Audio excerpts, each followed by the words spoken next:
প্রিয় শিক্ষার্থীবৃন্দরা, আজকে তোমাদের আইসিটি বিষয়ের তৃতীয় অধ্যায়ের খুব গুরুত্বপূর্ণ একটা বিষয় নিয়ে আলোচনা করব। সেটা হচ্ছে বাইনারি থেকে ডেসিমল। বাইনারি থেকে ডেসিমল নির্ণয় করতে হলে আমাদের কি করতে হবে? খুবই সহজ। দেখো, আমি তোমাদের জন্য একটা বাইনারি মান নিয়ে দিচ্ছি 101001।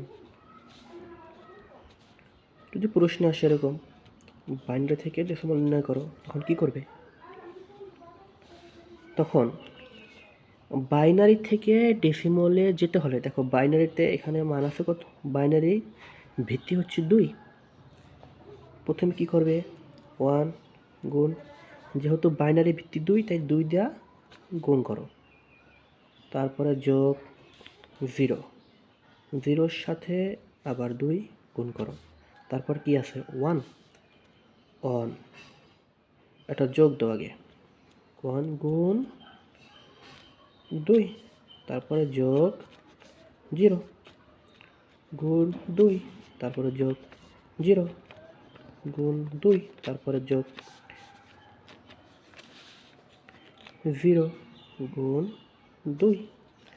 এখন দেখো, সবগুলো মান আমাদের এখানে নামানো শেষ।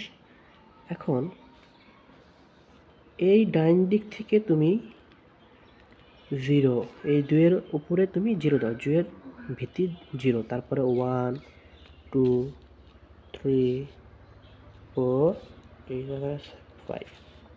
এবার তুমি গণনা করো সমান সমান দিয়ে।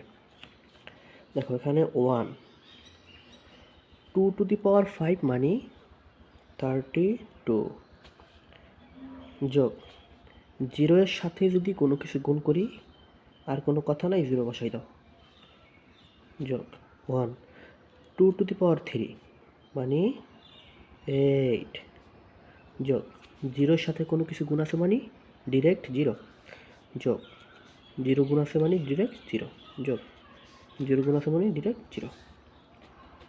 32 আর 8 মানে 40।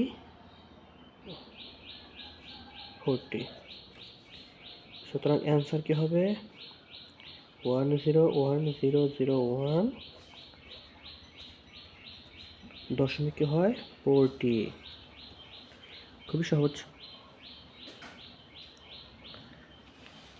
আরেকটা দেখি।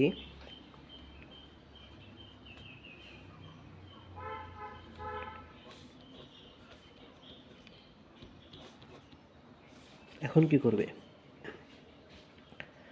প্রথমেই 1-এর সাথে, যেহেতু বাইনারির ভিত্তি 2, 2 গুণ দাও, যোগ, তারপরে 0 গুণ 2, যোগ 0 গুণ 2, যোগ 1 গুণ 2, যোগ 1 গুণ 2, যোগ 1 গুণ 2, যোগ 0 গুণ 2।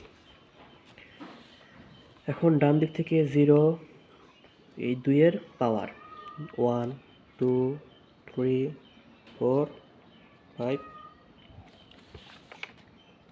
6, 1 আছে মানে এটা একটা মান আছে। 2 টু দি পাওয়ার 6 মানে কত? 64, যোগ 0-এর সাথে কোনো কিছু গুণ আছে মানে ডিরেক্ট 0, যোগ ডিরেক্ট 0, যোগ 2 টু দি পাওয়ার 8 মানে 8, 8-এর সাথে গুণ তুললে 8ই থাকে। 4, 2 টু দি পাওয়ার মানে 2, যোগ 0-এর সাথে কোনো কিছু গুণ মানে 0। এবার যোগ করো, 64 আর 8 74, না কত, 72,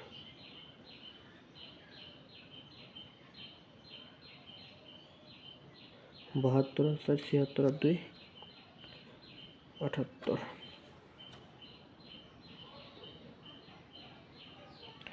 সুতরাং 1001110 দশমিক আসে দশমিক। বুঝতে পেরেছ? খুবই সহজ।